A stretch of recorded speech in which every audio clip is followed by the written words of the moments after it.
Hello. Um, Hi everybody. I'm still getting used to doing the thing. Um, and I want to make sure that I'm not giving any audio problems anymore.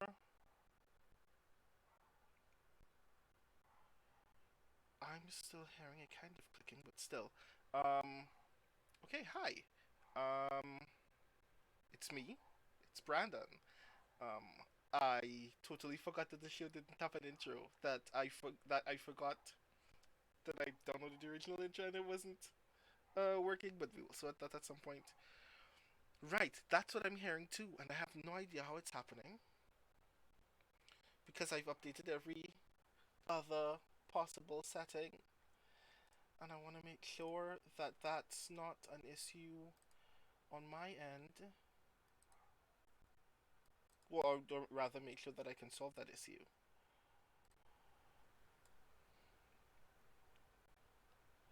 I'm going to test the thing. Hello, testing, testing.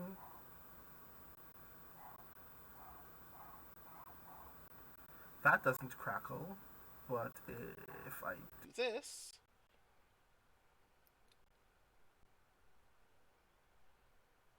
hmm,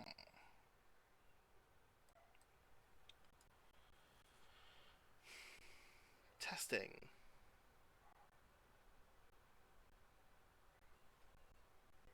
Okay, I think that sounds better now. Okay. Um, you can all let me know if a thing is happening. I apologize. But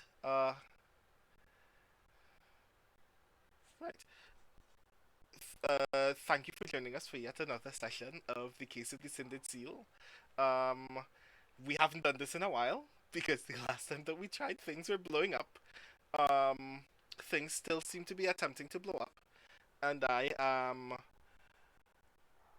I will continue to try to mitigate that as much as possible. But we are indeed still here. Things are still working. At least I know how to make sure that you get to hear everybody else. So, thank you all for being here. Uh, Housekeeping notes, as always.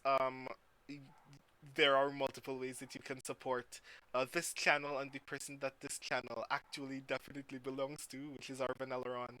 Um, there are commands in the chat, exclamation point Arftreon, exclamation point Arftube, exclamation point Arshop.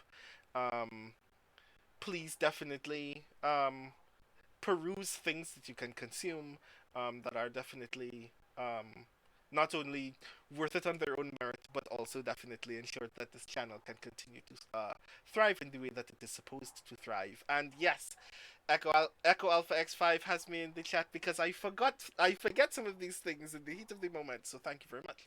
Um, Also, a very like brief kind of special update for everyone. If you are if you enjoy the exploits of the strange friends, the crew that always plays with me in the case of the Cindered Seal, I would like to let you know that there is a special opportunity for you to see those folks play a one shot of Blades in the Dark coming up very soon. Um, and that will be happening as part of Capricorn 41, which you can find out more about at capricorn.org. That's CAPRICON.org. I'm going to be a guest of honor at this year's Capricorn, and I decided, let's just play more things. So I spoke to my friends, and they said, yes, we'd play more things with you. So that's going to happen, and I hope that you get to see us do more you play a game of Blades in the Dark with more ghost shenanigans that typically appear in this session, which I think would be really cool. Oop, excuse me. Um but without further ado, I should rejoin my friends in this thingy, and I hope that I am definitely not interrupting them while they're having very important conversations that I'm sure are not worthy of me interrupting them, but Unfortunately, I had to because that means that I get to go to this thing over here, um, where the thing is happening. Hello, everybody.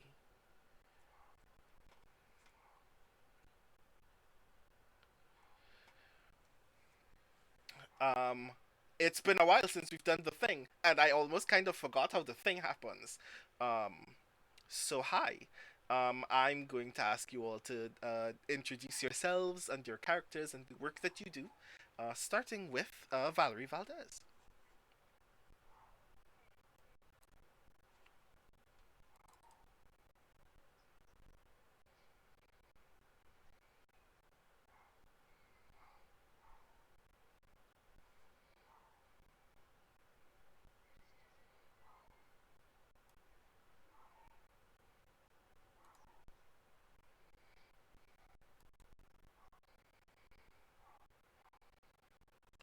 Oop, I apologize. I forgot to do a thing. Um, again, this is often so new to me that I forgot that I was supposed to press desktop audio. Again, I apologize. Oh So I'm no, going to you were ask. silent the whole time. I'm sorry. I'm going to ask you to introduce yourself again, please, Valerie. Uh, I'm Valerie Valdes, author of Chilling Effect and Prime Deceptions, and I will be playing Skelly, Skelcallan, the Hound. I'm so sorry. This is Uh, more succinct though. Next, Iori Kusano. Iori Kusano, Clarion West Class of 2017. Fiction in Apex, reviews in Uncanny. I play Of the Flame the Ash, our Severosi Lurk. Nice. Next, Yoi Gawain Lin. Hello, hello, Yoi Gawain Lin, pronouns he, they. I am a game and fiction writer, and here I play Crossroads, our best friend who is made of meat and who is now taken on the second name of the Sky the Gloaming. And they are an ex-whisper, now a hull made of meat. Definitely made of meat. And last but not least, Mike Underwood. Hey everybody, I'm Michael R. Underwood. I'm one of the now 3 co-hosts of Speculate, along with Brandon and Arv, our host. My latest novel is Annihilation Aria, which is a found family space opera. It goes very well with Valerie's books. And if you are watching this live, you may still be able to get Annihilation Aria for just $1.99 US in ebook, because we had a promo this weekend. So there's that. If you are listening or watching this later, you may not be able to get it for that cheap, and I apologize. But maybe I can get a few more sales because it's hard. It's hard out there for an author. I am playing Rain Downmore, who is a Akarosi spider and kind of neighborhood defender. He, him pronouns for me. They, them pronouns for Rain. That's me. Nice. So we should get right onto the session of the case of the Cindered Seal. In part because it technically already happened, and then that universe collapsed as a result of poor technological planning on my part.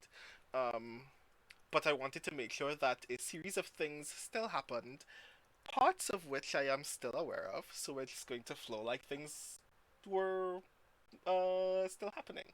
But this follows from the session that preceded it, which included such brilliant tidbits as the strange friends receiving news that in a matter of hours, Ash will face some manner of consequence for wronging some unknown group of future assailants. Um, the exact scope of the consequences of which we have yet to determine. Um, but in the interim, the crew decided that they were going to kidnap a cop, and that went very, very well. Um, and they learned a great deal of things, and that cop also learned a great deal of things as well, and all manner of after school special fun was had that day, um, which definitely leads to the cold open of this session being that same police officer waking up very loosely untied um, by the waves of the void sea crashing upon their face, and them just kind of like sputtering awake and scattering up the shore edge, and realizing that they thought that they were dead. Was perfectly it was very easy to assume that a crew of thieves who kidnapped a cop would have probably definitely seriously injured this individual, and yet he's here, alive, free, just like woken up by the sea, and he just like looks down at his wet, dirty clothes and goes, um, that was an experience. I should probably talk to the boss, shouldn't I? And gets up very slowly, looks at his hands, which are visibly trembling, and starts walking back towards the city. And as he does so, um, it is very visibly noticeable that a small, like a very faint um, air of snow is now blowing into the city of Duskwall. And he like draws his shirt kind of closer to himself and notices, and he just says to himself, "This year is going to be colder than others, isn't it?" And then we immediately cut to Ring. Ring, where are you at this moment? So in the previous timeline, we had a conversation between Ring and the Akarosi Elder, who they talked to a few episodes ago. And I think so. We cut into Ring pulling gunk out of a rain gutter on the side of the kind of the bunkhouse tenement apartment building that they live in. Because when everything freezes, all of this wet, kind of sludgy gunk is going to become a big problem. So they have kind of gloves on and are just like tossing gunk into a barrel. I see. This is like generally for like this is just for you or generally for the whole building, I assume.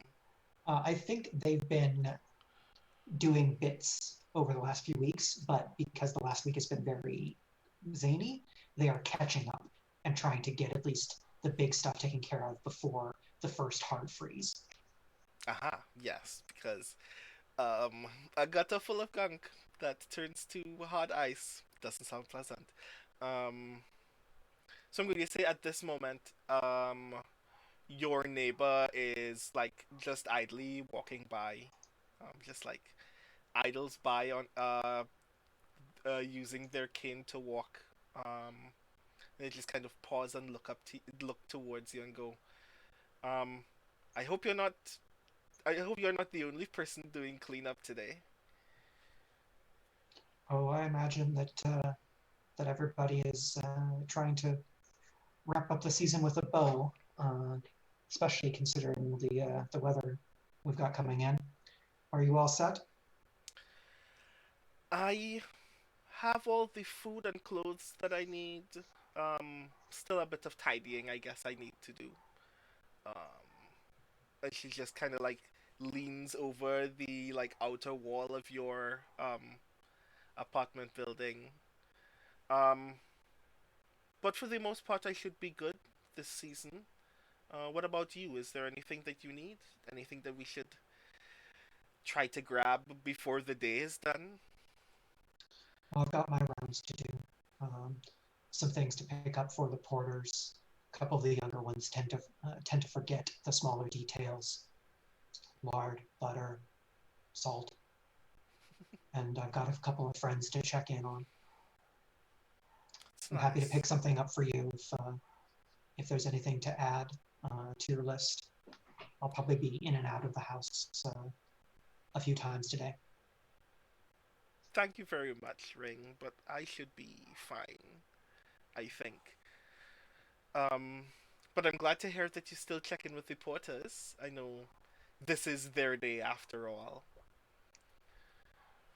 Yeah, just have to make sure that they're taken care of, so that if this is the last day they remember for a couple of days, they've got what they need to get themselves back up on their feet. That's nice. Will you be joining them in preparations for uh, this year's actual festival? I'm not sure if they had anything planned, of course, but I imagine that if it's anything like last year, it'll be quite a parade. Well, I imagine that Dern has some plans. I'll be checking in with him as soon as I'm done with this. And like Ring pulls out a hammer and is like kind of hacking at something that's already solidified before pulling Uh-huh. it out and throwing it. And before throwing it down, says, "You might want to take a step back," and it splorches. Oh god. You know what? For no reason at all. Give me a 2 die fortune roll. Don't splorch the neighbor.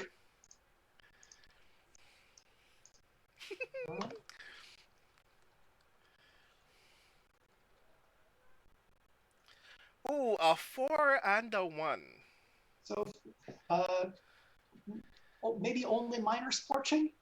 Yeah, because I was gonna say, if considering that this is like a lot of these things are still like coming very close to a hard and solid, at least you didn't hit your poor neighbor with a shard of pure ice.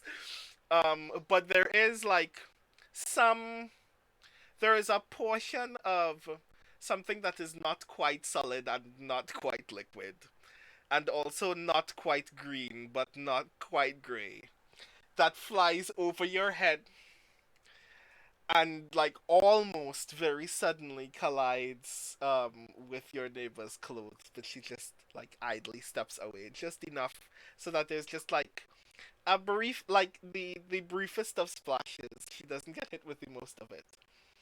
Ugh. And she just kind of looks down at it and goes, "Are you sure you don't need any help?"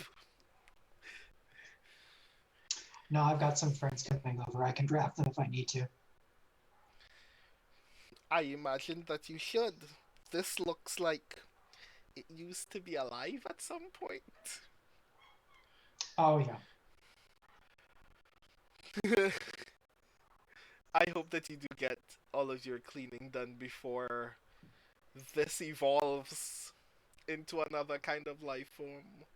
And just as she says that, like us, like 2 or 3 small children start darting up your street. And you can hear them from here because like you know a porter's voice, so that immediately tells you that these are porters. Because their voice just kind of carries into the street. Um, and they are announcing that tonight, for the Porters Festival, they're having another big feast, and they'd like everybody in the docks to come. Um, and that scene carries from Ring's apartment all the way towards Skelly, who is doing what at the moment? I think Skelly had gone back to her place to check on her cat. Okay. And when you get back to your place, um, give me a fortune roll. Oh no. In fact, no, wait. It's not a fortune roll. It is an action roll, but I'd like you to tell me which. A thing is about to happen. A thing is a thing is about to very suddenly happen to you. Um, um, I would think that the only actions I would kind of reasonably be taking, I don't think I'm hunting any particular person, so no. it's possible that survey would be the thing that I'd be doing as I'm trying to get home, hoping that I'm not going to get, I don't know, jumped by cops or something. Uh, I'm not. I don't know what survey. else. Because it's more general than study, I would think, but I don't know. Yeah. I feel like I'm Survey. not sneaking. I don't think I'm prowling necessarily. I guess I could be prowling home trying to avoid being Hmm. noticed. I don't know. Yes. Give me a. You know what? I will take survey. Yes. Give me a Okay. survey roll. Your position is. eh, Yeah, your position is risky, Okay. but your effect is Limited standard. standard. Okay. And no bonus dice because I have no idea what's going on. Yes, you have no idea what's going I got a 1 and a 3. on. A one and a three. Um. Okay. Oh, Right. I'm gonna get jumped. You Oh, are. You open your up. You open your apartment door, and you hear the purring too late, and your cat suddenly leaps upon you and oh, knocks you on sweet the in the mercy. back. Truffle's very large. Truffle is very large. If Yes. Truffle were to lick your face, you would drown. Like that's what's happening right now. It's Oh God. this long, It's like, very large cat tongue scraping all across your face. Truffle, what the heck? What's going on? I'm discomfited by this affection or whatever is happening here. Do I taste good? The confusion level is high. I mean, you do taste like you smell like someone who physically assaulted a cop. So I guess that counts. I'm delicious. Yeah. All right. So I definitely am kind of like, Truffle, what are you? All right. Okay, I guess this is happening. So I kind of take him inside and sit down with him Mhm. and try to disentangle him from my being in Um. an affectionate way. Yeah. Um.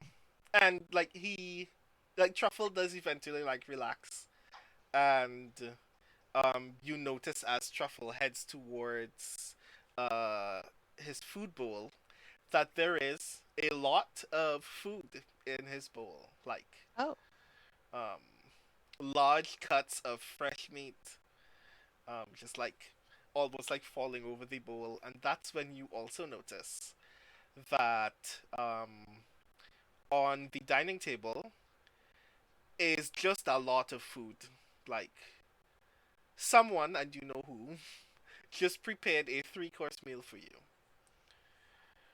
nice. And then Make sure I. you hear some shuffling from another room. Uh-oh. I look in the other room, expecting to see who I think it is.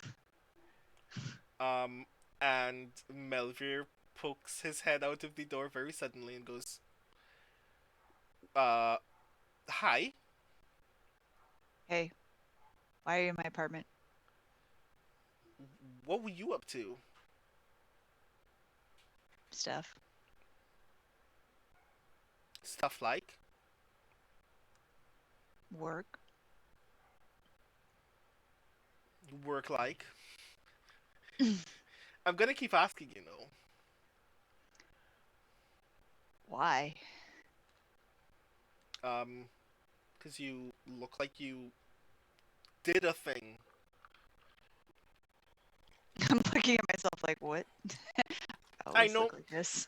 I know your demeanor when you've just done a job. Mm, Was it messy? not really. Which is actually true. It's a surprisingly clean job, all things considered. And Melvir just kind of squints at you and goes, "Mm, I'm not sure if that means you didn't hurt someone or you hurt someone very well, but no matter. Um, I made dinner if you're hungry. You know it. Okay. And you can eat it right here No one is going to judge you. You do not need to fly off into the night like some wild thing and eat in the middle of the street. Like, I'm just gonna go to bed.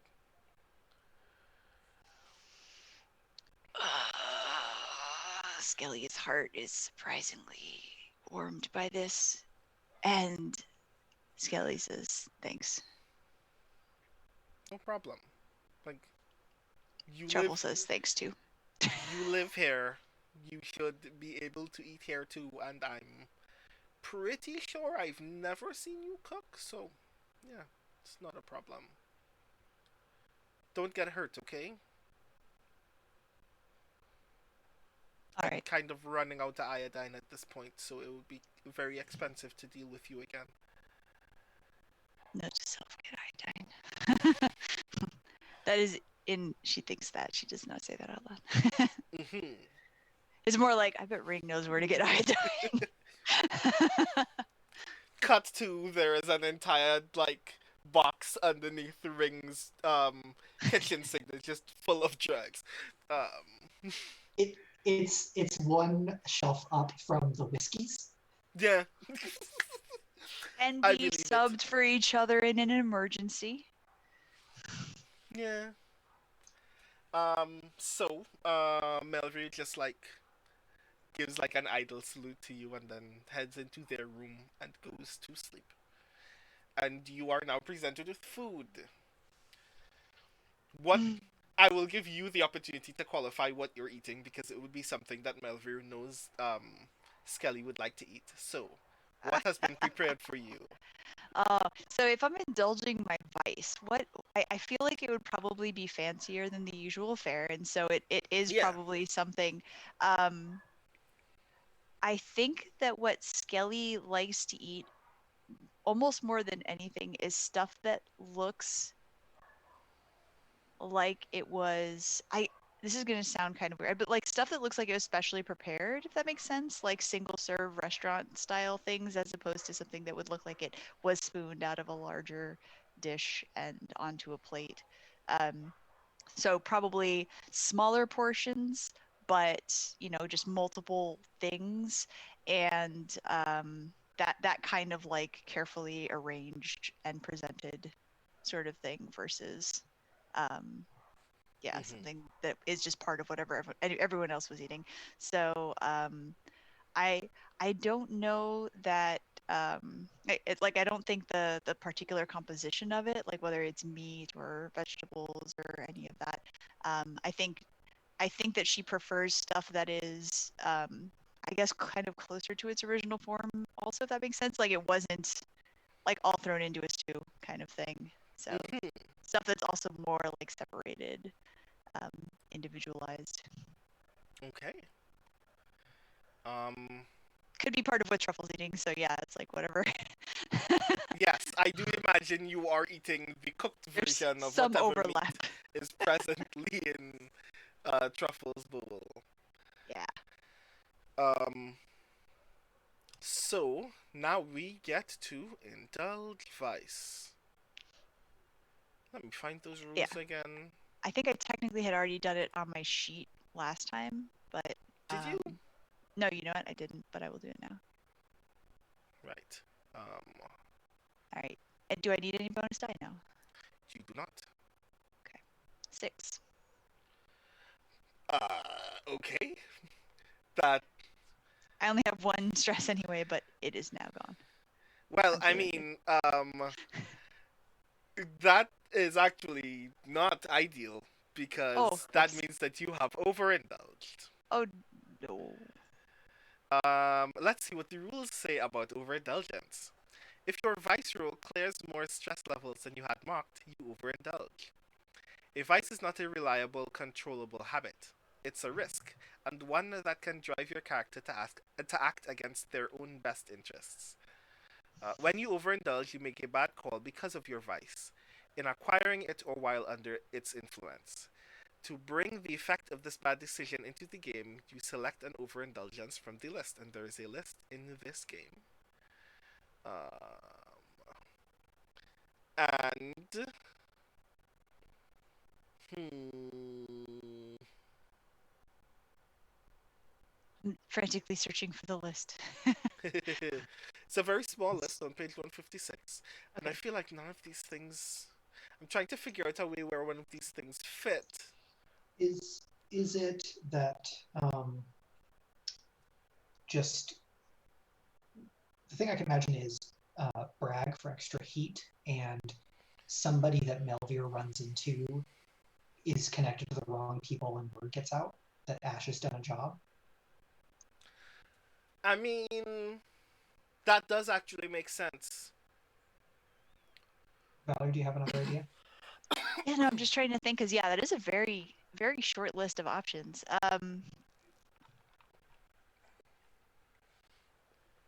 It is also like technically possible that it doesn't have to be Melview's fault. It could be that someone else in the building just so happens to overhear that one question that Melview asked and makes mm, the exact same assumption that Melvir does, which is obviously bad for you, um, because assuming that you've done a certain kind of work that you didn't do is much worse, especially considering that a cop actually was involved in what you did do, and no one's actually seen him yet.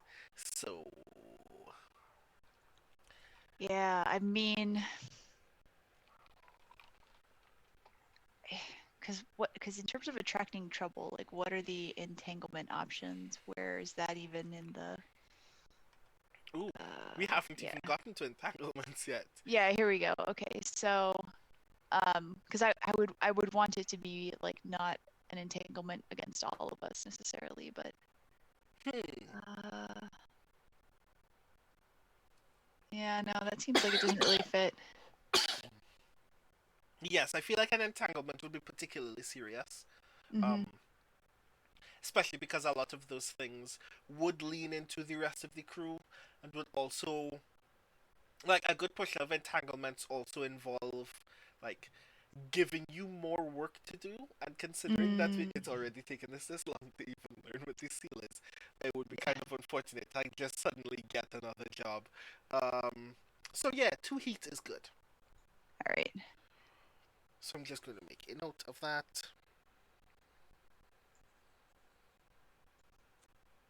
I feel like she probably has a giant stomach ache at the end of this, I guess.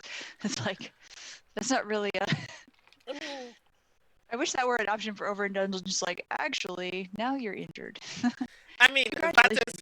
that is also an option. You can be tapped, but you can be lost. I mean, but that Yeah, would that takes a longer amount of time than we have for the purpose of this game. Yeah, so yeah I don't know that that's a good idea right now. for you to be written out Yeah. because you had too because the food was too good. Would not be ideal. Um, but I will say that this has happened. That scene just kind of fades out on you and Truffle eating very heartily in your own um at your own place.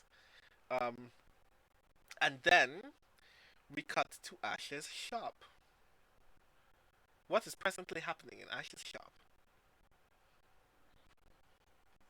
So Ash has already had her glass replaced on that window.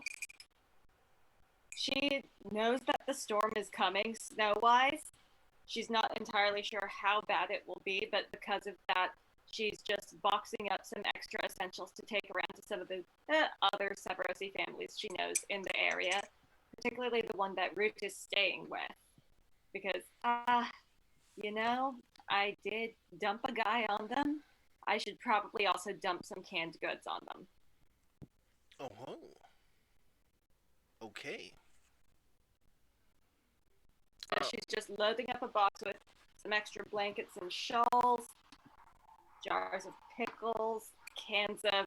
She thinks it's a preserved meat product of some kind. Maybe it was meat. Maybe And it was was, yes, past tense. at some Extremely point past before tense. entering the jar. It was meat. Okay. And Crossroads is holding the box for her because she knows she can just load them up. Because Crossroads is her strong friend. Mm-hmm. Crossroads likes being the strong friend because it is big Indeed. and strong. and friendly and made of meat. And Okay. this seems to cheer Ash up. And Ash seems very stressed currently. So Crossroads is imbuing the holiday spirit by holding this box. Yeah, Ash is not a huge fan of winter. Like, she's very much more okay with winter than she used to be because no longer living a nomadic lifestyle that's really heavy on the camping does tend to make you a little more generous about snow. It's easier to like snow when it's out there and you're in here. Mm-hmm. Um, I should probably ask just idly. Um, what is this season like in Severos? Well, they don't have the Porter's Feast, really. Mm-hmm. There is a bunch of winter festivity in terms of, solstice like activities. Mm-hmm. How people decide whether or not they're going to settle down really depends on what group they're traveling with. So, Ash's particular company varies from year to year in their strategy depending on the severity of the weather. There's been comparatively mild winters where they stayed on the move the whole time. There's been worse winters where they tried to pick a place to hunker down. Okay. Um, so what is Ash's like personal feeling about the Porter's Feast? She really enjoys it just because, you know, it's nice to have an extra excuse to connect with people and to eat food and so forth. And I think one of the things she likes about it is because she lives mostly on her own, she has a lot more control now over the things she does at holidays. It's like, oh, thank God, I'm not going to spend 6 hours playing Severosi dominoes. I can just shove a pastry in my mouth and sleep in. So it's sort of like, the joy of your first grown up Christmas after you move out, except she feels that way every year because the novelty still has not worn off. Nice. Cool. So you are all now preparing this box of things. Um, it's still not started to snow so heavily that you can't like reasonably go out and decide to like deliver this now if you want it. Um, but beyond that, it's like up to you if there's anything that either of you would like to do or talk about for the moment. Yeah, Ash is going to want to get on the way to drop this off at Mists pretty soon. Mhm. But right now she's checking over Crossroads before they go out. Like, do we need to oil you? What does cold do to your chassis? Like, she wants to make sure that Crossroads is adequately protected from the weather because she doesn't know that much about machines, and she's worried that the cold is going to somehow hurt Crossroads' delicate jointery and so forth. Crossroads, when it is asked this question by Ash, pauses and then thinks for a distressingly long amount of time, and then says in its extremely jovial voice, I am 2 weeks old.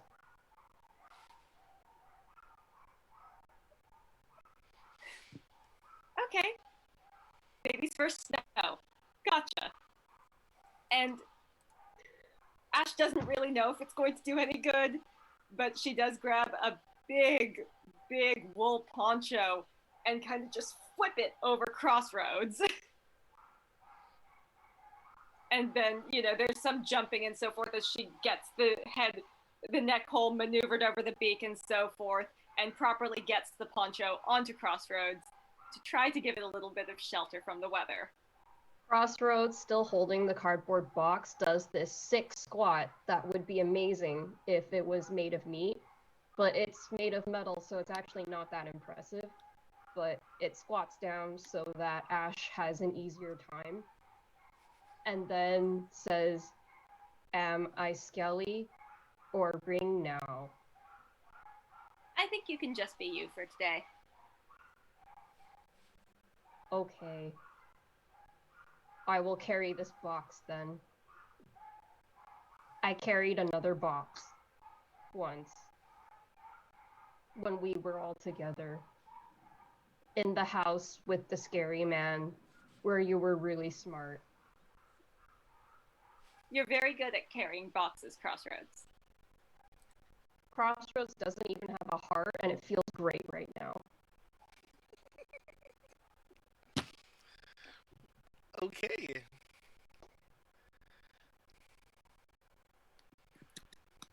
So, Ash and Crossroads are going to head out to Of the Morning the Mist's place to drop off the food and the blankets, check in on Root, make sure Root's head is healing up okay.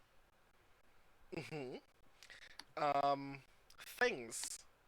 Crossroads, you've never met Mist before, have you? Oh, I think I stood outside.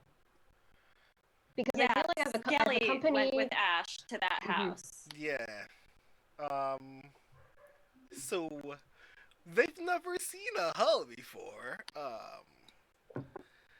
But I'm so convincing at being a person. I'm a person with a bird face. Oh yeah, of course. Oh right.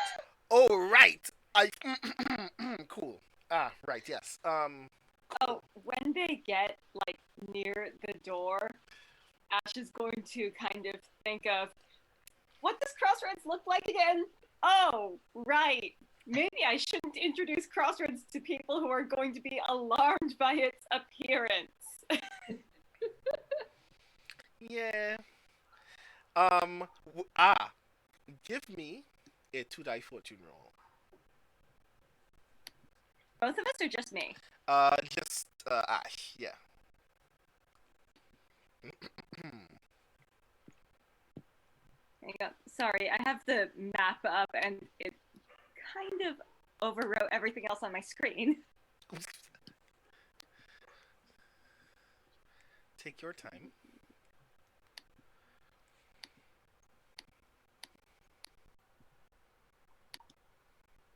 Two dice, no notes? No notes. That is a 3 and a 6. Ah, okay, cool. You do note, like, this thought dawns on you early enough that, like, you haven't actually gotten to the door yet. If you had rolled any lower, I would have told you you're already at the door, and the door is already opening. Too bad, but this dawns on you early enough that you can decide right now if you want to like stop and do a thing. What you want to do is up to you. Ash considers it for a second, and then she goes, you know what? Let's actually let them panic a little so that if Hunger is asking around about this Hall priest, other people have met the priest. Do you voice this to Crossroads? Yes, Ash is going to turn to Crossroads and say, remember the other personality we gave you? Yes. I am a person who died on purpose to be not made of meat. Right. So, while we're with these people, I need you to be gloaming for a little while, okay? Okay. This is Gloaming's coat now. It is. And Ash lowers her voice a little and goes, the more people who meet you like this, the better. Because the people who met you like this last time might ask questions about you, and we want other people to have seen you. So this is a plan to tell everyone I'm not made of meat, but on purpose. Because if I say that, then nobody will wonder who I was when I was actually made of meat. Exactly. You're very smart like Ring. I see why you're friends now. In all fairness, Ring would have planned this out in advance. But when Ring does smart things and you do smart things, I just see smart things happening. So I don't think there's really a difference. I think you're both very smart. If I stay around you, will I become smart also? I think you're already very smart, Crossroads. Oh. Then maybe we should have been the smart friends.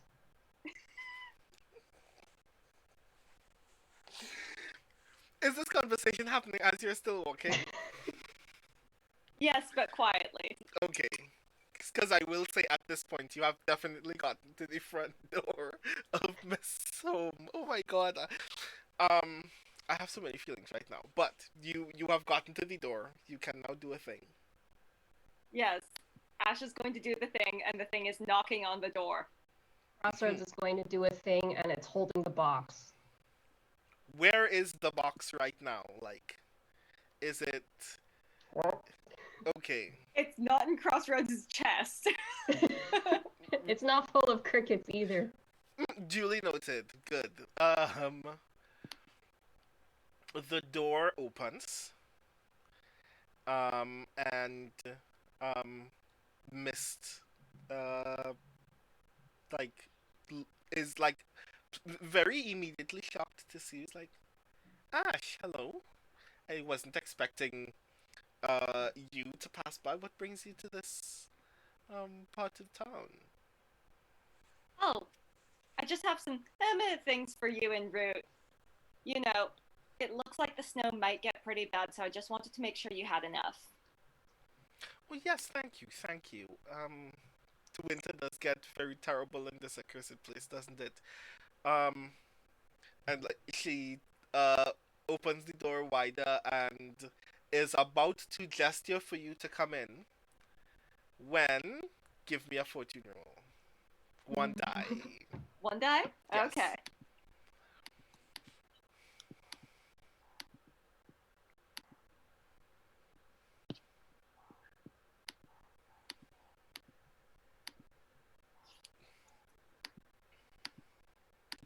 We have Three. a 3. Right. Just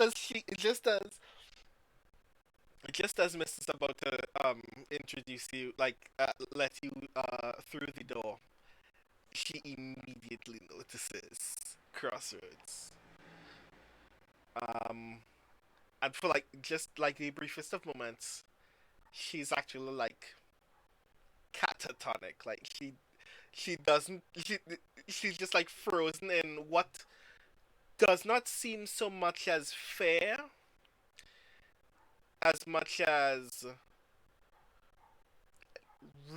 somewhere between curiosity and awe. Like if if the coming of Christ were to happen on your doorstep and the first thing that came to mind was I am not properly dressed for this. Ash reaches up and pats Crossroads on the bicep and goes, "This is of the sky the gloaming. He's staying with me while he scouts out a place in the city to build a temple to the imperishable wing."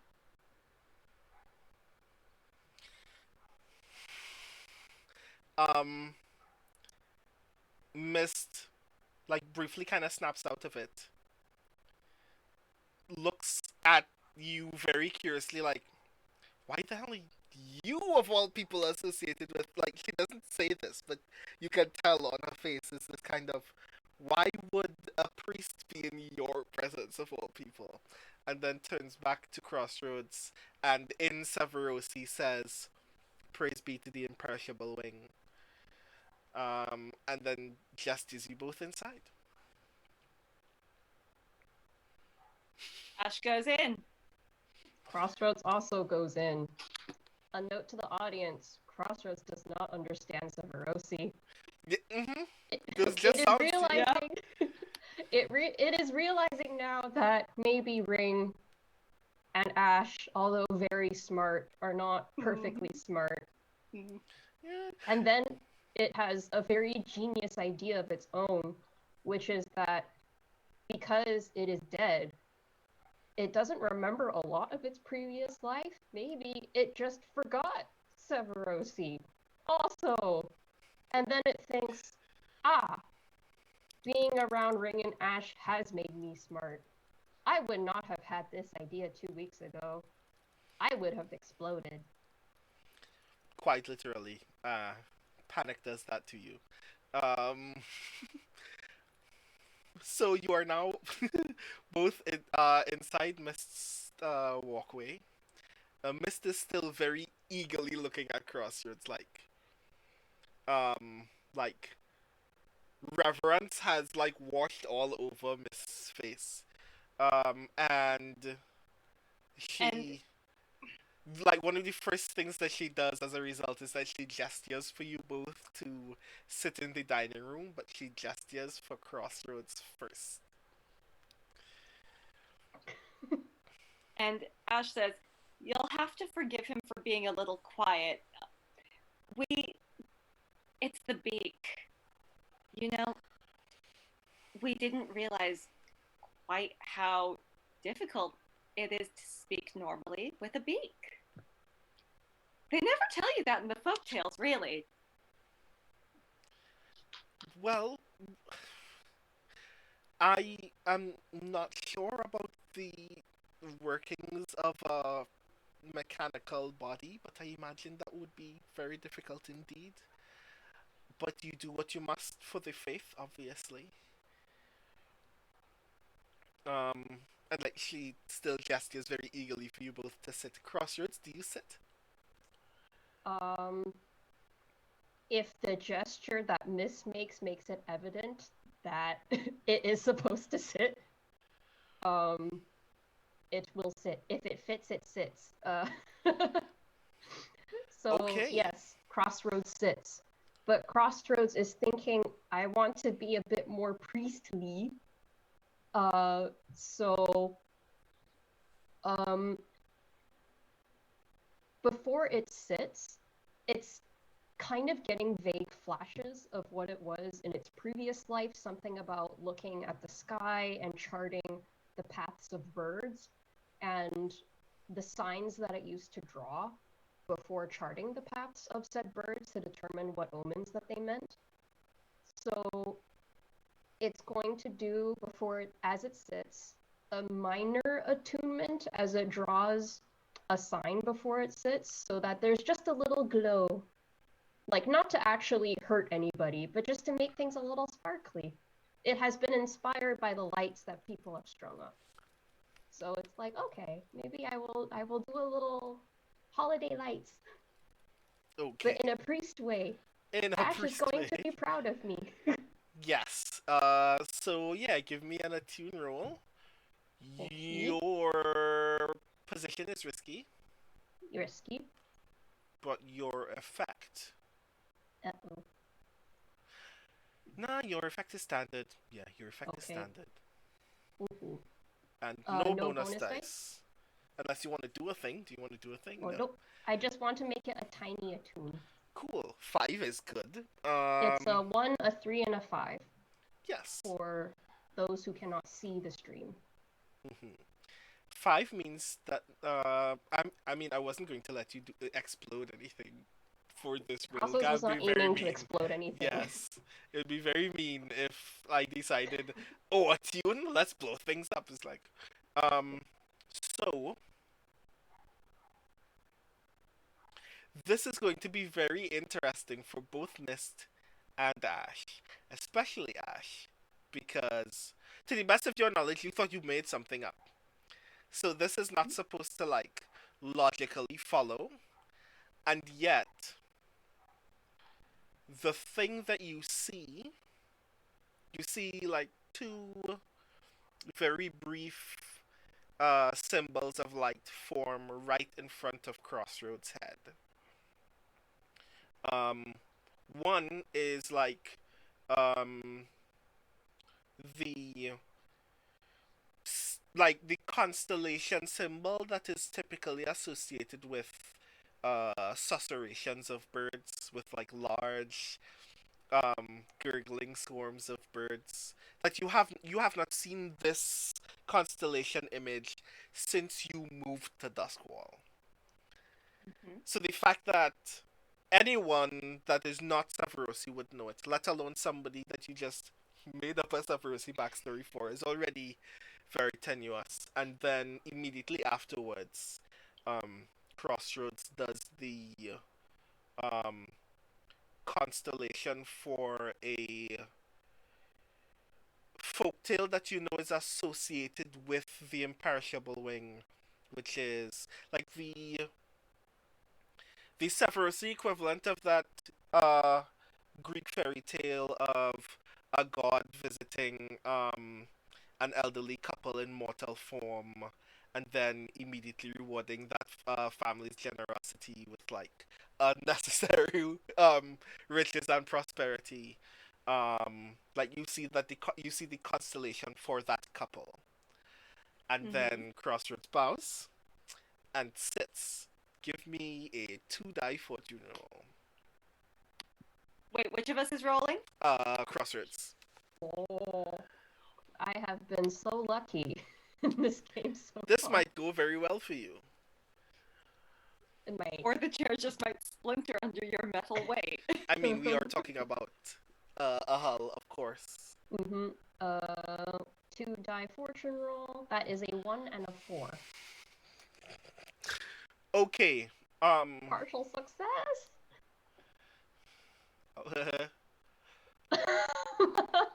The chuckle of doom.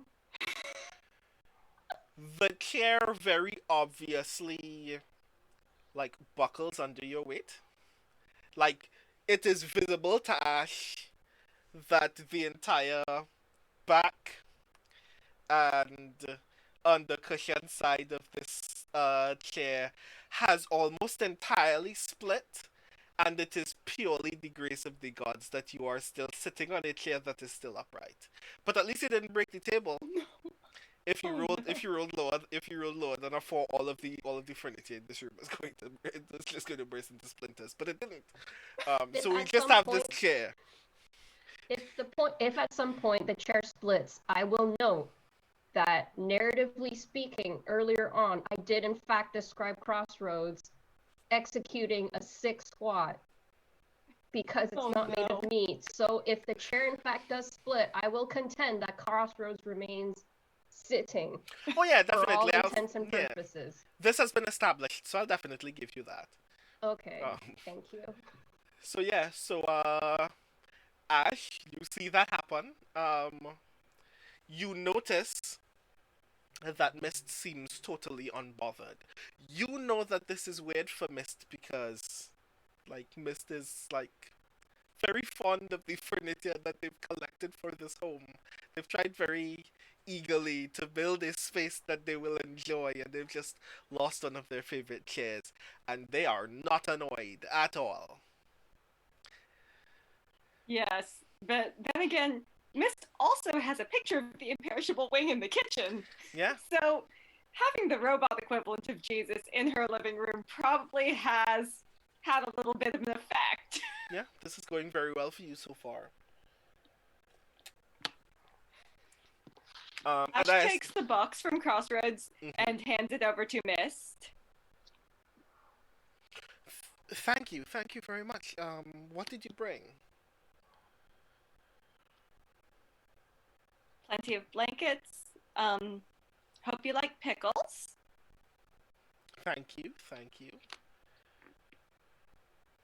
I think this is some sort of smoked fish. I am not 100% sure what fish, but I'm sure you will enjoy it very much. Thank you very much.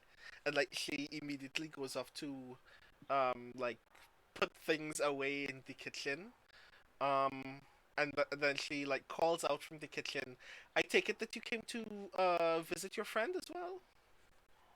right, we did want to see how Root's head is doing. And you hear this like annoyed grunt from further inside the house.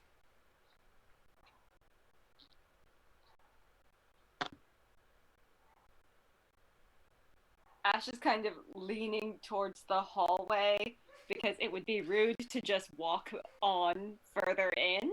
Hmm. But that, that was not the grunt of a healthy person. Um, and in the hallway, you see Root, like, head heavily bandaged, um, leaning on one of the hallway walls as if for support. And he looks at you and goes, "Hey, um, you didn't really need to check up on me. I think I'll be fine."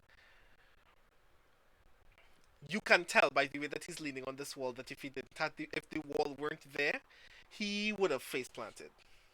He should not be upright right now. Ash hurries over and sort of swings under him and throws an arm around his back like he's a drunk and starts guiding him into the living room, going, "Oh, I think you do need checking on." And once she's got him in a chair, she's going through her bag because she did bring some medicine. Hmm. So she's handing him like a vial of little tiny arnica tablets, and then she's pulling out like a silk napkin and she unwraps it, and it's moss. It is a lot of moss, and she's undoing his bandages because she's going to pack his head wound with moss. And this is, Okay. traditional Severosi medicine. Hmm. She has seen many people need to suffer this moss for head injuries. Usually the moss happens after someone gets like kicked in the head by a horse or something. Oh God. Ow. Duly noted. I'm pretty sure that is an experience that is comparable to being hit in the head with a brick, so this should work quite well. Um, Exactly. Give me a 1 die fortune roll. Yes.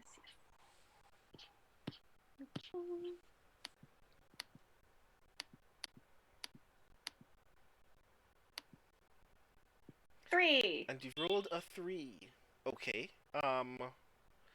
So the process of you like tending to his bandages and so on, you can tell that while it's not the neatest job in the world, um, you have done everything to the to the effect that it will definitely still work well in terms of actually treating his wounds. He does seem a little better, like he visibly seems less dizzy, um, which is a good sign. Um, and he looks like directly into your eyes and says, "Thanks, Ash. I'm sorry if I've been causing too much problems for you at the shop. I know I'm just a And boarder and stuff, but I don't want to be unhelpful." you're not causing problems. Whoever brained you with a brick is causing all the problems. You are not responsible for some random act of violence. Yeah, but like I could have done something, you know. I'm just they all like No, they bear down on me no, so no, quickly I didn't even. stop, stop. The smartest thing you could have done was play dead. Yes, Ash. Thanks for everything. Please just rest up and feel better. I will. I'll be up and ready to go in a matter of days, I'm sure. Take all the time you need. Remember, head wounds aren't something you want to be messing with. Mhm. I know. And Root does know because pretty much every Severosi, by the time they're an adult, Has either has been seen hit in the someone head. had just grievous horse injuries. Like, you've seen at least one person get kicked in the head by a horse. You've seen at least one person get thrown from a horse really badly. Okay. What I'm learning all of a sudden is that horses are actually death machines, and I don't want to be near Mhm. one. Okay, cool. Um, so mystery emerges from the kitchen. Brings like a small bowl of soup for Root, and just places it on the coffee table right next to him. And then sits down with the rest of you and uh, turns immediately to Crossroads and goes, what are your plans for the winter? I hear that it's going to be a particularly cold one. Crossroads knows not to say I am 2 weeks old, but it hasn't thought ahead of that. Mm-hmm. Ash probably gets the sense of like a lens buried deep in the larger lens of Crossroads' left eye, just kind of swiveling in on her. And Ash says, of the Sky Gloaming will be staying in the city over the winter. He's told me he'd like to build a temple within the city. So we're looking now for a suitable place. Of course, with it all snowed under, it's going to be hard to find one, so that might need to wait for spring. Mm-hmm. I hear that winter in this place gets terrible for several months. Hard enough, hard enough that it becomes difficult to move from your street even. Um, One of the multitudes of bad things about this place, but I'm sure having a place to worship would be a wonderful thing for all of the Severosi in the area. I have no idea how the locals will respond to that, though. I'm pretty sure they don't take kindly to the gods in general. I'm not sure. Crossroads just has this entire internal montage of all the people it's electrocuted up to this point. Just like on screen, a visible tally of people dying. Yes. Like to like just slow, gentle, religious music, and like across the top of the screen is scrolling past just like all like the vaguely crispy bodies, and they're all like blended together by like crispy cricket clouds, Yeah. little lightning crackles threading through the entire thing. Hmm. It's Yep. it's the Duskwall equivalent of "I Will Remember You," with slow motion scenes of every time a burst of light has preceded someone being burnt to a crisp. I love this montage a lot. I appreciate that it has appeared in this moment. I love it. Mhm. Thank you for that. So that's happening in the background as this conversation is going on.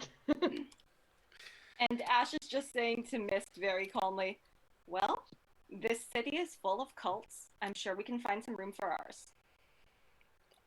But the cults are also like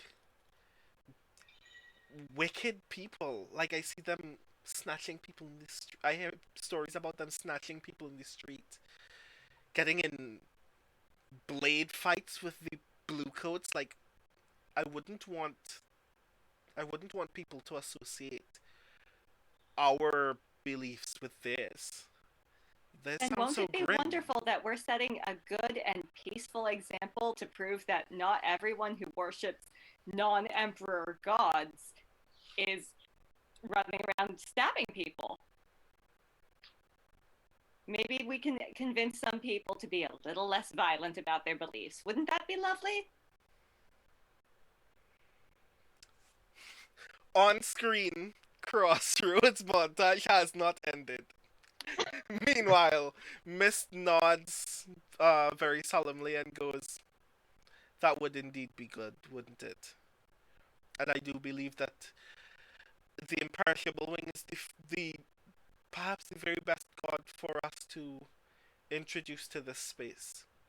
Someone who's willing to lend a hand even through mischief to ensure that everyone has a little bit of joy and excitement in their life instead of just sorrow and pain.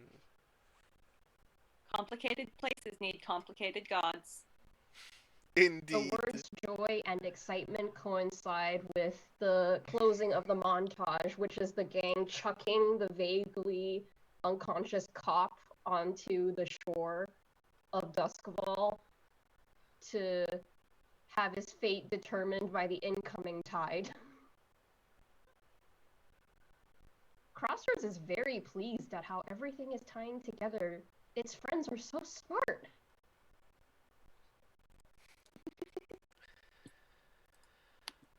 Um, And Ash is going to try to hustle herself and Crossroads back on out to the shop before the snow gets any worse.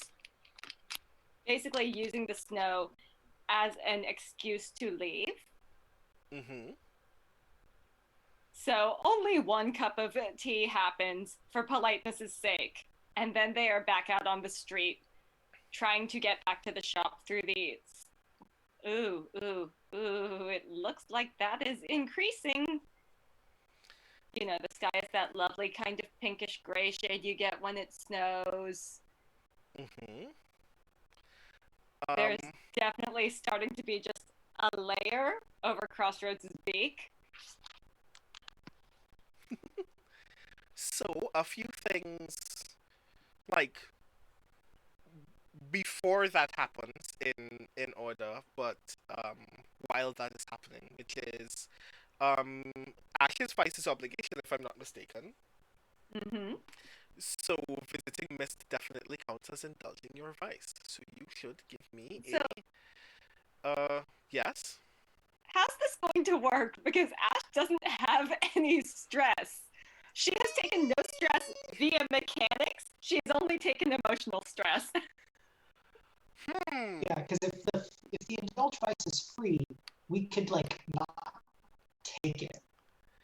That is fair. You can decide that this is essentially just you like having visited a friend. It's fine, I guess. Yes, I'll allow this is it. just story moving by continuing to build an alibi for Crossroads. You can also say this non-mechanical indulging of vice gets rid of your non-mechanical emotional stress. Yes, she's going to be less worried about Root, and that matters a lot. Okay. So, since we are not giving you an opportunity to make terrible decisions, um, we should move to Ring, I imagine, and very briefly figure out what's happening with the porters, because I do imagine that you would have visited them, if I'm not mistaken about the discussion that we had previously, that you would visit the porters just before things get underway. So, Yeah, what are you up to at this moment? I put together a montage that I can do that will condense several actions into one. Mhm. But this would be a great time to take a break if we can. Oh ho, yes, that would be fair. Would anyone else? In fact, yes. Generally, we should probably take a break for a little bit. Um, while I also figure out what's going on in this mic. So we will be um, we will just take like a 10-15 minute break. Um, conduct biological functions, drink water. This is as much for the cast as it is for the audience as well. Please don't die listening to our show. But we will be back in just a little bit.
And we are back. And I hope, please tell me, that we are not having severe audio problems now as well. Please let me know if that's the case. I know that there's nothing that we can really do at this point. Please let me know if that's the case. I think it still is, unfortunately. But we will resolve those problems in future. I really don't know what the source of the issue is at this point. But um outside of that, I guess we're all still here. And as we return to the business of the case of the Cindered Seal, we asked. I had just asked Ring what Ring was getting up to, and we were about to do a montage of things. So I'd like to discover what this montage is. Sure. So I thought I would kind of fold a few downtime actions together that we could do as a montage, and that'll let us move forward a little bit, maybe get some stuff with all four of us together at the end. I think the day kind of turns into a montage for Ring, and they are making the rounds, getting supplies for the younger porters, as they mentioned earlier, to their neighbor, doing some shopping for the group as a gang, doing some shopping for the group as a group of friends, and checking in on a couple of things. So I might have an idea of how we, the group, can move forward with the plot, which Brandon, you are welcome to kind of veto if you have a different idea for how we can do this. But I think I can give us a lead that we can use for the next mission. Not Okay. knowing, of course, that like who knows what will happen. So I think what Ring is doing in this montage is going to visit their brother August, who has been mentioned earlier, and is a master architect. Mm-hmm.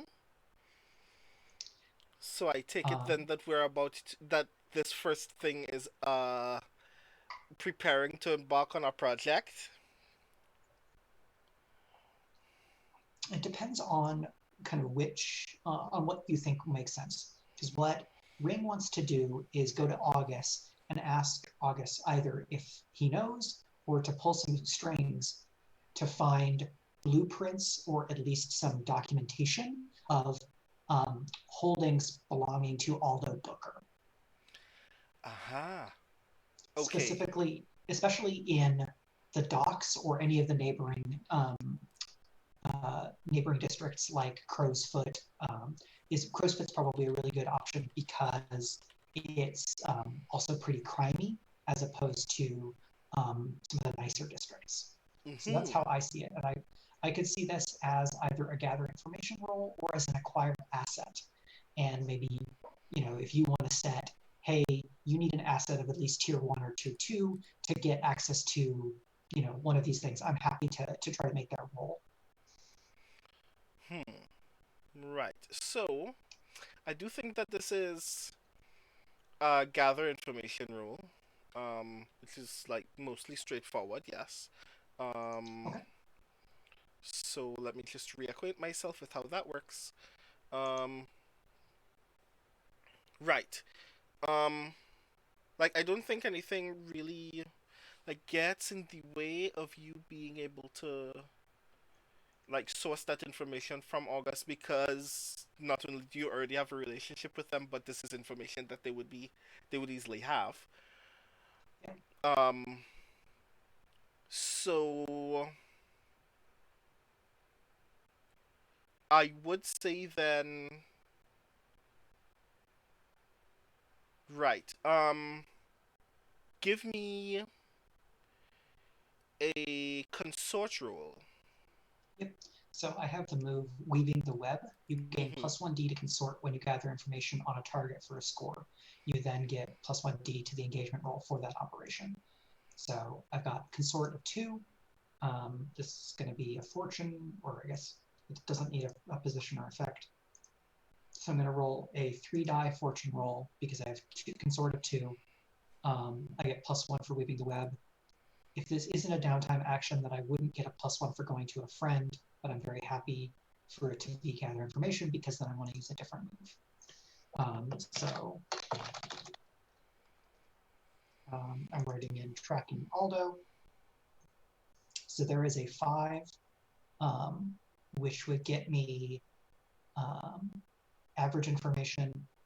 If it's okay, I might ask if I could spend a coin like it was sort of a downtime action, and have that basically represent Ring giving August some money to either for him to use to pass on as bribes, or to pay for the kind of office time to get some of this information. Would either of those be applicable? The latter I definitely think is applicable. Okay. So yeah, I'll mark a coin to do that. Okay. Right. So you already know, obviously, that Alder Booker has properties in almost every district. But the scope of those properties were not immediately aware. Were not immediately made available to you. Now you are aware that Aldo Booker owns most of Duskfall independently. Um, Things that are noteworthy to you, however, and remind me very briefly. You had asked about a district in particular, which was I was thinking of Crowsfoot, which is one district to the south of the docks and is a pretty crime-heavy district. It's where the Red Sashes operate, and I think the Lamp Blacks. It's the district where the kind of starting mission for Blades in the Dark is set, with that game more. mm-hmm. Right. So let me check the map because we have like an unnecessarily um overwhelmingly articulate map of Duskfall now. So it's um, only fair that we dig into some of the buildings that are already available on this map so everybody knows where they're headed. And you said Crowsfoot? Yeah, if that makes sense. It lets us show a new location, but it's close enough that it's not. That I think to Ring it wouldn't seem like a huge problem. Right.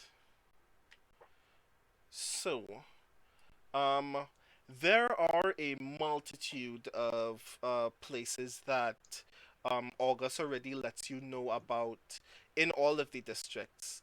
Um, and he readily admits to you that that's not even all of them, and there's still some information yet to be gleaned.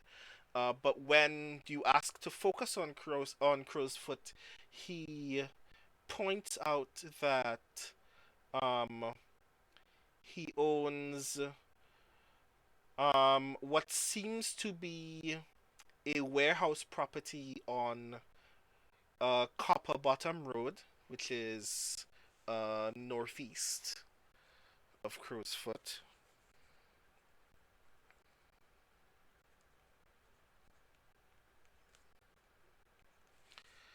And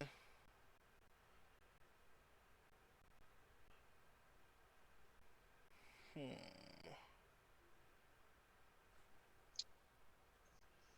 near the uh near Taylor's Avenue, he owns another property that the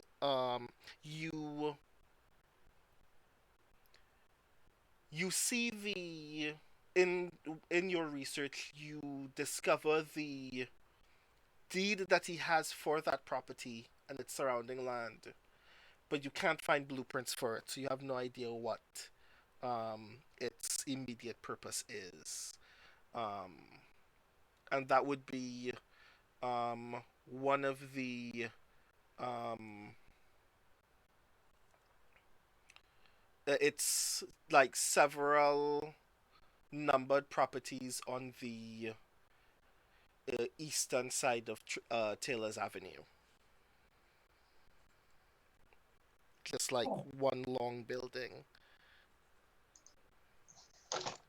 So I want to then use our crew move can't fool me, and intuit that a seemingly mundane fact has significance to the investigation.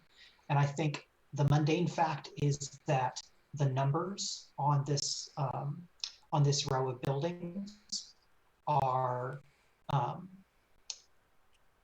7, 11, 7, 11, 13, which are all primes, and that ties into something religious about Duskwall. Is that okay? Ooh, I like this a lot. Yes. Okay.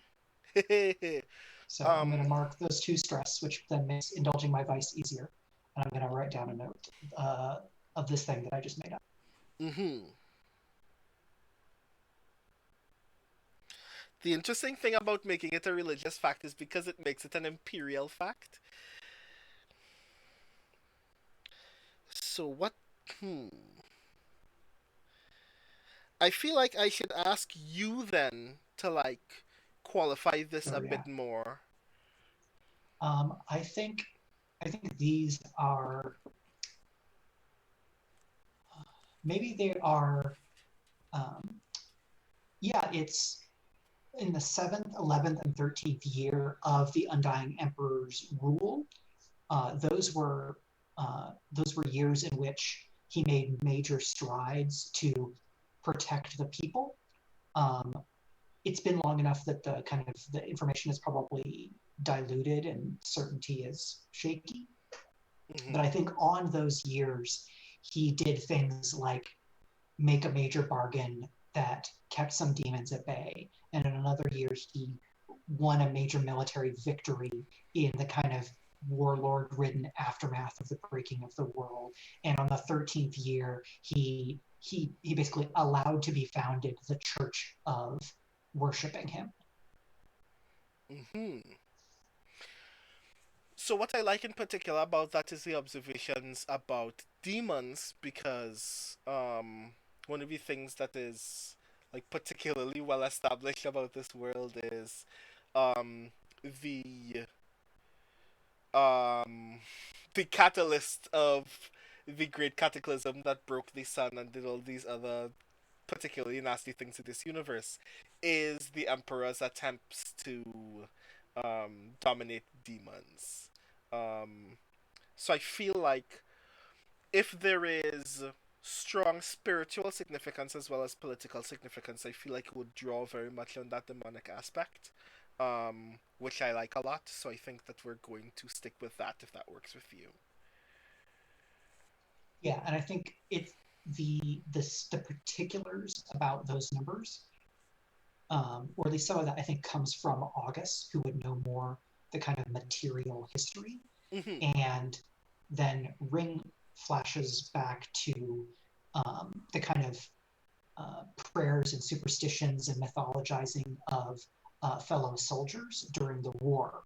Like, oh well, number 11 is lucky because in the 11th year of the age is when and basically all this the superstition and the meaning making of soldiers in foxholes grabbing onto something to try to let them not be as afraid, and that is uh, a lot of that is the context in which Ring understands the religion of the Immortal Emperor, is how other people relate to it.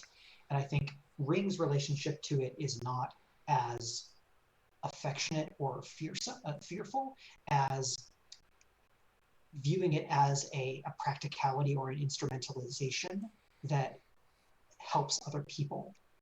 Hmm. Um, like they know that it matters to other people, but they don't really have a special affection for the Emperor. Okay.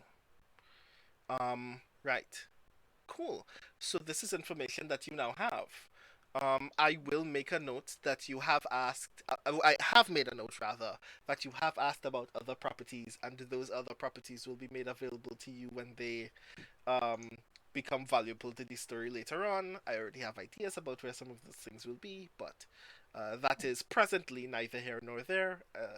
You have already accomplished the thing that you sought to do, so that's one. Cool. Yep.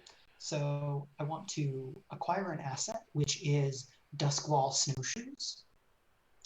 And I think these are more like hiking boots, or like mountaineering boots. They have like cleats and pythons on them, versus like kind of the netting of other types of snowshoes.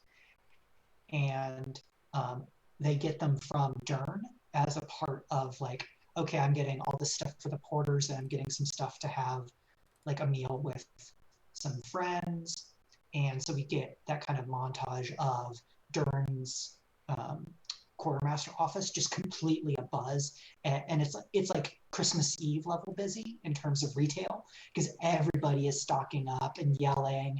And because Ring is known there, Ring just kind of moves through the crowd and moves around people and like picks out a couple of things to add to their bill on top of the kind of regular norm. And there we see the boots, but I'll roll acquire asset to see how good they are. Because if I roll well, they'll be equivalent higher tier for us to then use when we, if we need to use them in terms of like a future job, or all that was available is the lower tier stuff. So if it's okay, I want to roll consort again on that, because it's kind of them doing business. Okay. So,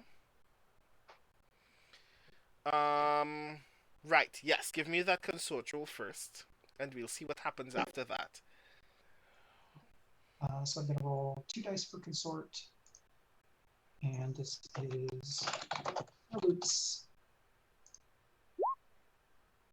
And that's a 5, so that is equal tier. If y'all are okay, I might spend 1 coin off of our crew sheet to turn that into tier +1, because that means they'll at least be tier 1 rather than tier 0. Sounds good. That may give us either an engagement roll bonus or improved position if we need to do a job in the winter, since it seems like we've got a big snow coming, and this kind of respects the fiction. So I'll spend 1 coin off of the crew sheet, and then I'm going to mark that we have acquired asset tier 1 snow boots. Because this is acquired asset, they're only really going to work for 1 mission, is the kind of default mechanics of how Blades in the Dark works. Right. Okay. So that has happened. So I'm going to note that you have snowshoes.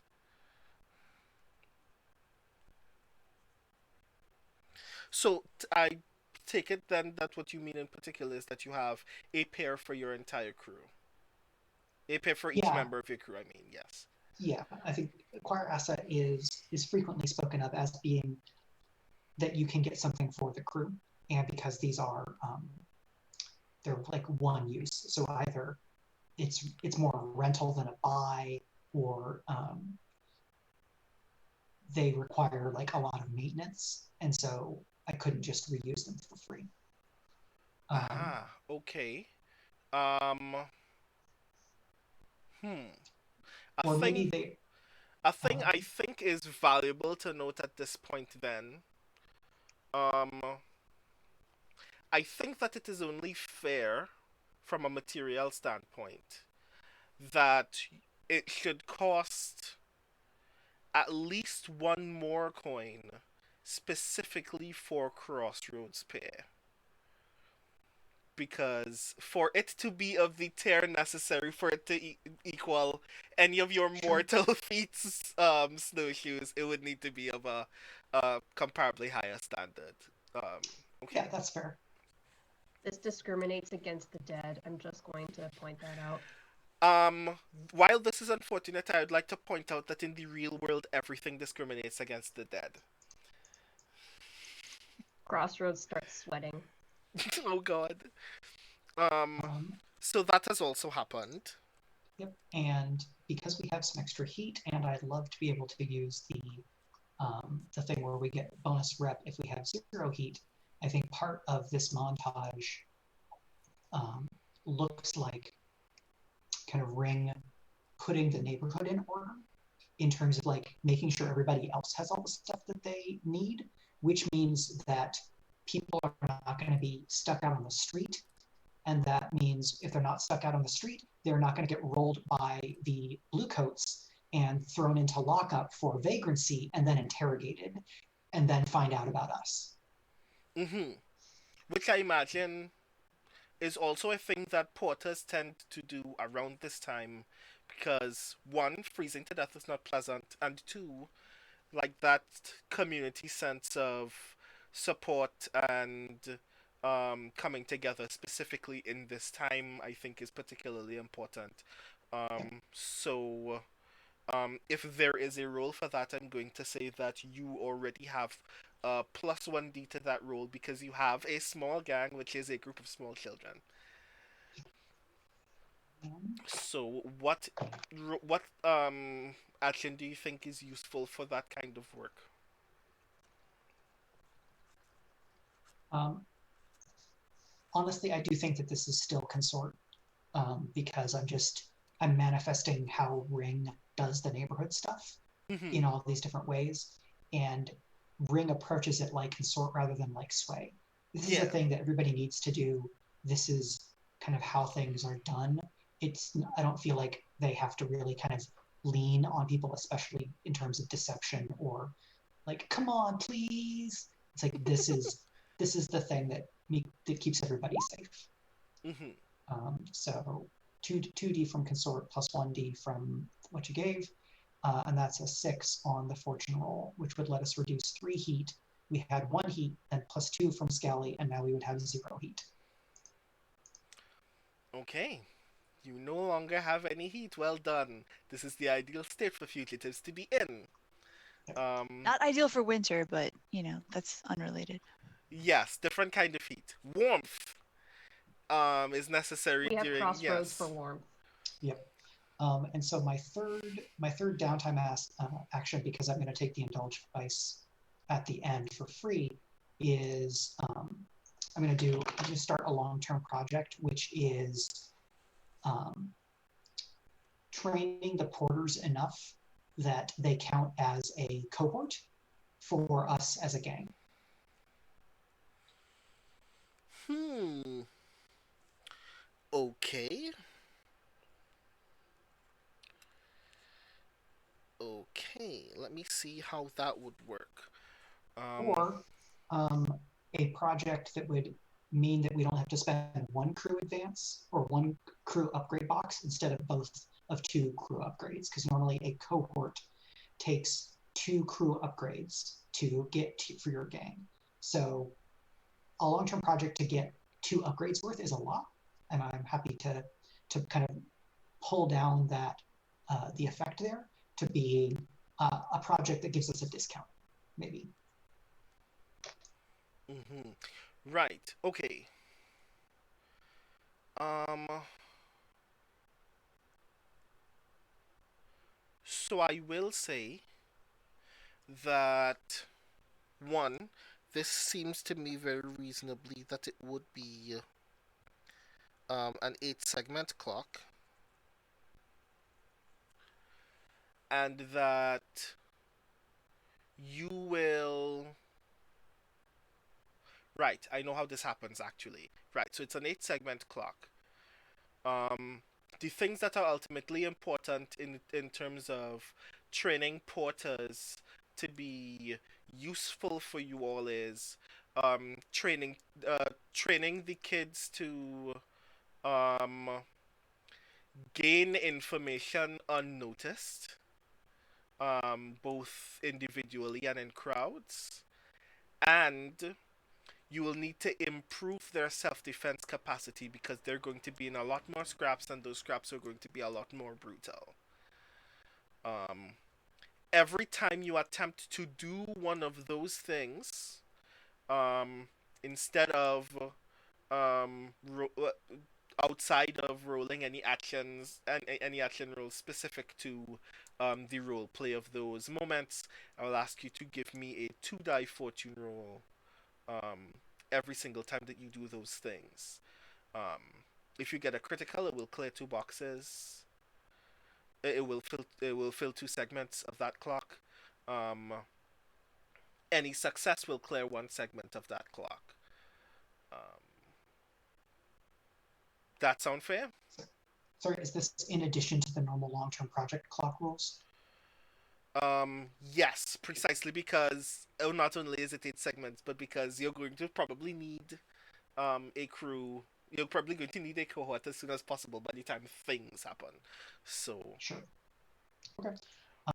So for this, I think in the montage, we see Ring practicing directing the porters in terms of, okay, there's just so many people here. Dern is doing everything he can, and so Ring is going to say like, you take these boxes, take cart 4, and so like we get on screen of Ring getting used to directing this set of porters who the careful viewer will recognize from when they were training those same kids on the roof. So I'm going to roll command for this clock. mhm. So I've got 1D in command, and I'm going to roll this 1 on its own, and then we'll roll the 2D Mhm. as a separate check. Is Yes. that how you want to make that work? Yeah. So in orders is this. So that's a 2. It's a very busy day, so we only get one tick on the clock, but Mhm. then there's going to be a 2D fortune roll that is trading, and there's a 5 on that. Right. So that means you get one more. Okay. Yeah. So that's 2 ticks of 8. And that is my 3 actions. I would then say all of this is obligation, and Ring is going to be rolling their vice. They have at least a 2 in everything, so I'm going to roll 2D for fortune for indulge vice. Oh, there's an indulge vice button. I should do that. Yes. And there's a 6, which is exactly enough to be an overindulge, which I Delightful. think maybe that just means that some of that heat comes back, and instead it's heat that is, wow, Ring is really making things move in the neighborhood, and that draws attention. Um, I'm going to if that's what you're settled on, I will let you do that. But I think that because it's you and because you're with Porters at the time, it feels fair to give you an entanglement. Okay. To Um, accept that. which is hilarious Hopefully it because you won't. brought yourself back down to 0 heat, so you roll on for the table that is you roll on the table that is heat 0 to 3. Um, and And our your wanted level is 0, so I'm going to roll 2. mhm. We roll 2D and take the lower, right? Yes. Roll 2 dice and we keep Okay. the lowest result, and that will determine your entanglement. And you rolled a 2 and a So that's a 5. 2. So 2 puts you either in gang trouble or the usual suspects. Um, so you don't have a cohort yet, so it while it would still be narratively useful for that to just be the porters anyway, we will look at the usual suspects first and see what that says. The Bluecoats grab someone in the periphery of your crew. One player volunteers a friend or vice purveyor as the person most likely to be taken. Make a fortune roll to find out if they resist questioning, or pay the Bluecoats off with 1 coin. So I'm going to say, narratively, unless someone has something else to offer, so we can just like get back into this very swiftly. I think it's only fair, and by this I mean very unfair, if Dern gets nabbed. Mm. Yeah, I think uh, that makes problem for them. I don't know that I see Dern as somebody who would go along um, with questioning, so we probably should roll to see if they resist questioning. Oh yeah, definitely. Do you want to make that roll, or should I? I think you should make that roll because Dern is your friend. Okay. How many dice is this fortune roll? Um, I think it's only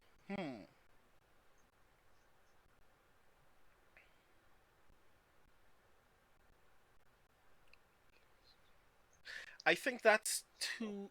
I think that's two dice. And the reason why I think it's two dice instead of one is because Dern is least likely to actually like succumb to questioning very easily. But ooh, that's one of five. Uh, so um, to resist questioning, rolling a 1 to 3 would have increased heat by 2, and rolling 4 or 5 is a level 2 harm. Which does not sound very ideal, obviously. No. Um, so I'm just going to briefly remind myself what is the scope of a level 2 harm. Level 2 harm means you have reduced effect and you take -1d on relevant actions. Now, if Dern is a quartermaster and has like a bruised rib, the command and like the command and organizational parts maybe don't take that penalty, but any of the physical labor stuff would be one way to frame it. Or like a broken jaw would impact the social stuff.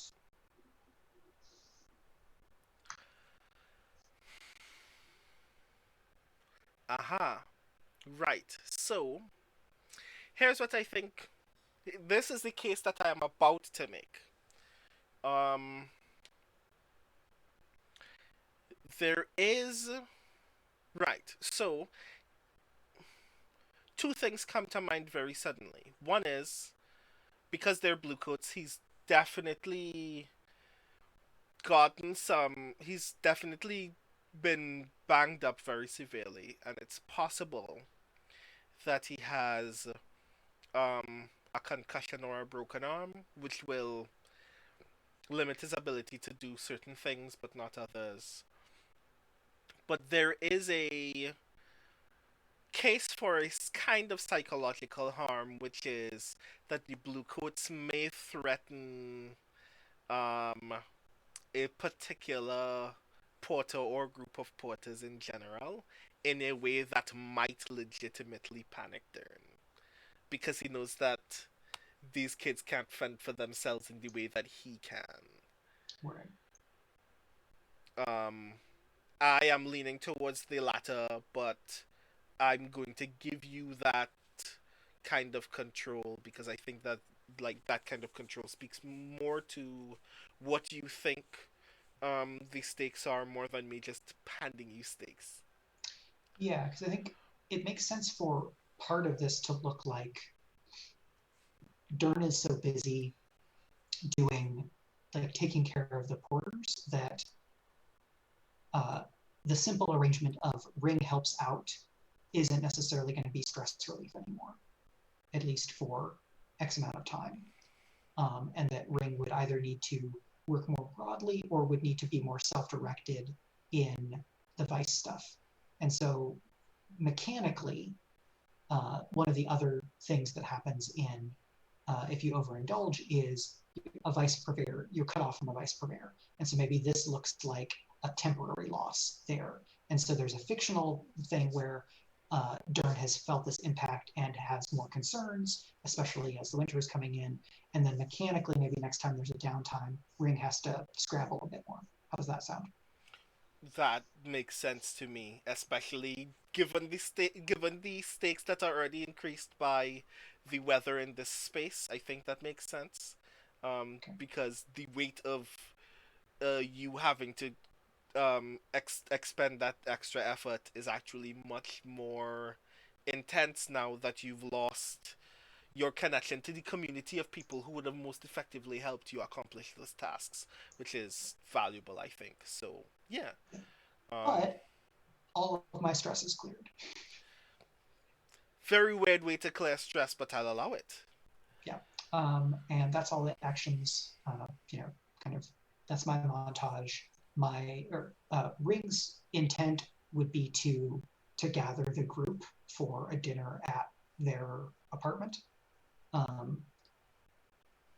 and would kind of send word, or I'd go back and I don't remember exactly what we, the group, said was their arrangement in terms of when they were going to all meet up again. because we've kind of gone back and forth a little bit on the timey stuff. Right. So that's why I want to ask the next question, which is, um, obviously the setup of the Porter's Feast is that at like the Porter's headquarters they plan to throw a big thing.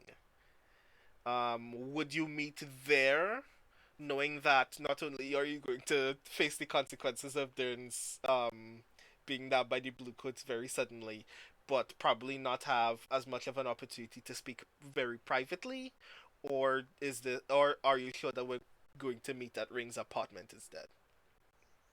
Um, Maybe this is either a pre-party or a post-party thing, where if Ring makes an appearance at the Porter's Feast for a couple of hours and then asks people to come afterward. Does that make sense? Mm-hmm. Because then I think Ring may have an easier time becoming scarce when word gets around within the party that Dern had gotten picked up, and people kind of suspecting why this might be. Okay. Does that work for everyone else? Yep. So we can try to do some other downtimes. I tried to compact them, but they still took up some time. Sorry. Yes, which is unfortunate because I do want to kind of close on setting up that you will all meet at some point. Um, so I think with everything that we've already done, I will just like establish that you've all made arrangements to meet up. Um, Now that Ring has gotten all of their business out of the way, that means that Ring is about to meet up with the rest of you. And That's where we'll end this session of the Case of the Cindered Seal. Thank you so very much, not only for being available to play this evening, but being patient with me and my technical difficulties. Um, I'm really glad that we actually got to do this session. While it's kind of unfortunate that we didn't get to do the feast tonight, I'm very much looking forward to digging more into that and getting into more of the other shenanigans that we have planned.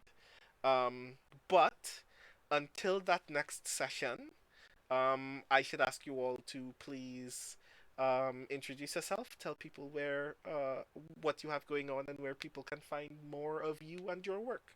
Starting with Mike. So, hey everybody, I'm Michael R. Underwood, one of the co-hosts on Speculate.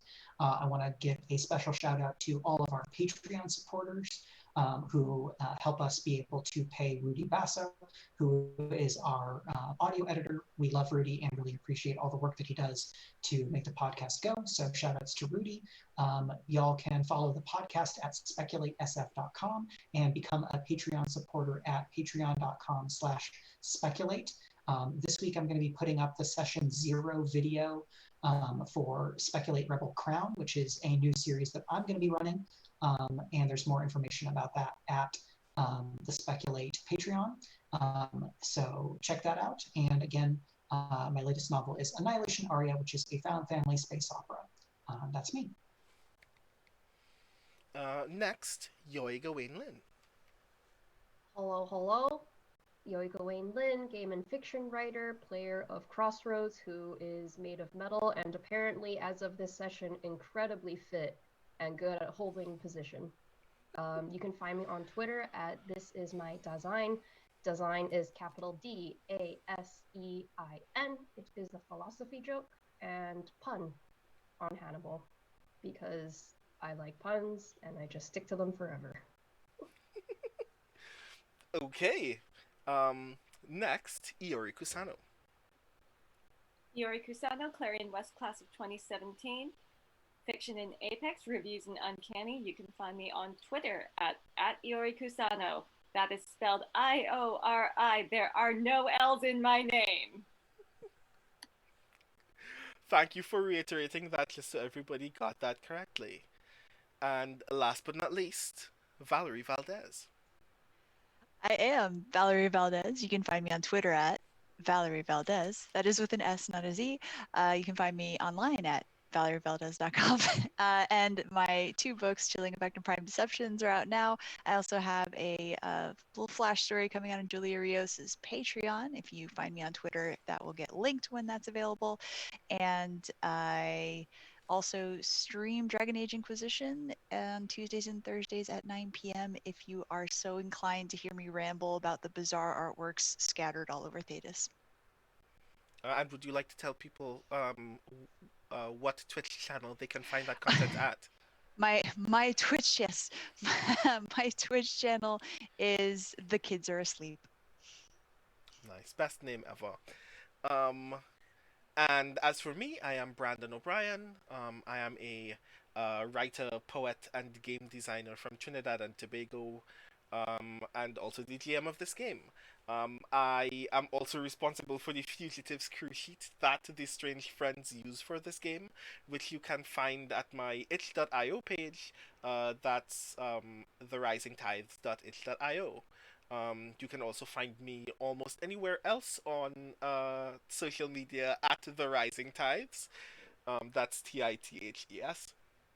I have a poem upcoming in Uncanny Magazine sometime later this year that I'm really excited for folks to read. Starting tomorrow, I will be the guest editor. I will be reading fiction and poetry as a guest editor for Fireside Magazine. So if you have any short stories or poetry that you would like me to read, you should check out the submissions page at firesidefiction.com. And I have a poetry collection coming out later in 2021 called Can You Sign My Tentacle? Which is mostly about the gods of the Cthulhu mythos asking various rappers and black musicians for their autographs. So if that's a thing that you're interested in, I definitely think that you should look out for it. Coming soon, I will be reading some poems from that collection at Capricorn 41, which is from from February 4th to 7th. And it's happening virtually. So if you check out capricorn.org, you can find out more about this year's Capricorn. Um, and that's everything that I think is going on with me. Thank you again for joining me so we can do the thing. I'm really glad that we got to do the thing. We still have more shenanigans to get through, and it's still the first day of winter in Duskwall. So we'll see how that goes. But until then, I am going to very briefly disappear. So please say goodbye to everyone in chat. Um, and chat, please give these lovely folks all of your love. And I will just fade away for a little bit and come to you all here. Hi everybody. Brandon again. Um, I am very sorry again for some of the technical difficulties that we had. Um, I will definitely check out some of those things and make sure that whatever is the issue that I'm having is once and thoroughly defeated, so we can have um, smooth games of Blades in the Dark, the case of the Cindered Seal in future from this point onward. Yes, I know we're almost there, but almost is so painful, right? When you've done all of this work to make the thing happen, but we still actually got to play, which I'm very excited about. I'm really glad, Arv, that you passed through and like helped me like check on the thing. Um, and I'm hopeful that this like stops being an issue from this point onward. Um, but until then, thank you all for passing through. Thanks to the mods, Arudinel, Dragonspear, Hillness, and Triffity Mats for um, being around and making sure that, like, please check for checking on me while these technical issues took place. Thank you to all of the other folks who passed through, including Abbott Costello, another TTV viewer, Aten, Commander Root, Critwitch, Divinorium, something that may or may not be a bot. Um, Electrical Longboard, Extra More, F Top Air, Galadriel Bot, Gigafrost, Have This Too, Ice Wizards, Join to Effort, Um, let's do this host raffle, which may or may not be a bot. Let's do this music, which may or may not be a bot. Uh, Live Swing, Lone Wolf 67, Prince Justin, hi. QNF, which may or may not be a bot. Saint Pomelo, Silly Gnome 225, Tauntaums, the kids are asleep. Turbo Tango, U Christensen, V and K, uh, Valkyrie Storm, Violet's TV, and Virgo Pros, and uh, Kusano Iori, because I almost missed that. Thank you for passing through. Thank you for supporting us in yet another session of Brandon O'Brien Sundays, whatever that means. And I hope that and I hope that you all pass through again. We will definitely be having another session of the Case of the Cindered Seal in February, but that date has not been given yet. Um, but very soon there will be another session of Sound Clash: The Clampdown, which will most likely not be as soon as I think it will be. Um, nope, I'm actually right. So we will have a session of Sound Clash: The Clampdown this coming Sunday, which is the 31st, which I totally forgot was a date in this month. So we will be live on the 31st. Um, and in February things will be decided soon, and I will talk to Arv and figure out those things very soon. But until then, I would like to let you all know that I'm very grateful that you all passed through. I love you all and care a great deal about you. And I hope that you all enjoy the rest of this evening and the rest of your week. And we will definitely see you all very, very soon. Good night, everybody.